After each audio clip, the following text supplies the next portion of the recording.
అంత ఆర్తితో మీ అందరూ వృద్ధిలోకి రావాలని, కేవలం చదువు కాదు దానితో పాటు మీకు నైతిక విలువలు అందాలని, మీరు మంచి పిల్లలని పేరు తెచ్చుకోవాలని ఎంతో తాపత్రయపడి, ముఖ్యమంత్రి గారు నిజానికి నేను ఎక్కడో నెల్లూరులో ఉంటే నాకు ఫోన్ చేసి మీరు ఈ పని చేసి పెట్టాలి అని అడిగితే నేను ఎక్కువ ఆధ్యాత్మిక ప్రవచనాల మీద ఆసక్తి చూపిస్తాను. కానీ ఆయన అంత ఆర్తిగా అడిగినప్పుడు పిల్లల కోసం నేను చెయ్యగలిగినది చేసి పెడదామని తప్పకుండా చేస్తానండి అని వారిని గౌరవంగా కలిసినప్పుడు వారు నాకు మొట్టమొదట కోరినది ఏది అంటే, కుటుంబ విలువల గురించి తప్పకుండా చెప్పండి కోటేశ్వరరావు గారు.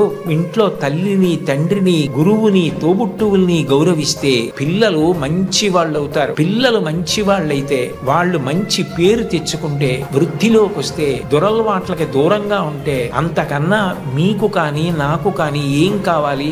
అందుకని ఇది మీరు చేసి పెట్టాలి అన్నారు. ఆ స్థాయిలో ఉన్న వ్యక్తి నిజానికి అంత బతిమాలి అడగక్కర్లేదు. అంటే ఆయనకి మీ మీద ఎంత తాపత్రయం ఉందో అర్థం చేసుకోండి. నిజానికి నేను ఈ పదవి ఏ గౌరవం కోసం కానీ, ఈ పదవి ఏదైనా ప్రయోజనం కోసం కానీ నేను స్వీకరించినది కాదు. ఒక రాష్ట్రాన్ని నడిపించే వ్యక్తి అంత తాపత్రయపడ్డారు. నేను దానికి ఏమాత్రమైనా ఉపయోగపడితే అంతకన్నా నాకు సంతోషమే ఉంటుంది. కోన శశిధర్ గారితో మాట్లాడుతూ నేను అన్నాను, నేను ఆఖరి 10 ఓవర్స్ ఆడుతున్నానండి, నాకు 66 ఏళ్ళు వచ్చాయి, ఇంకొక 10 ఏళ్ళు మహా అయితే ఇంత స్వేచ్ఛగా సమాజంలో తిరిగి చెప్పగలనేమో.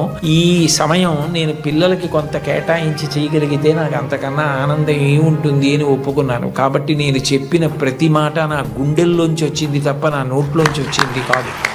కాబట్టి మీ అందరూ చక్కగా క్రమశిక్షణతో వృద్ధిలోకి వచ్చి మంచి పేరు ప్రఖ్యాతులు తెచ్చుకోవాలని నేను త్రికరణ శుద్ధిగా శారదామాత పాదార విందములకు శిరసు తాటించి సాంజలిబంధకంగా నమస్కరిస్తూ, ఇంత గొప్ప సదస్సులో పిల్లల కోసం ఇంత ఆర్తితో ఏర్పాట్లు చేసిన చోట మాట్లాడడానికి అవకాశం ఇచ్చిన పెద్దలందరికీ నా హృదయపూర్వక కృతజ్ఞతలు ఆవిష్కరిస్తూ స్వస్తి.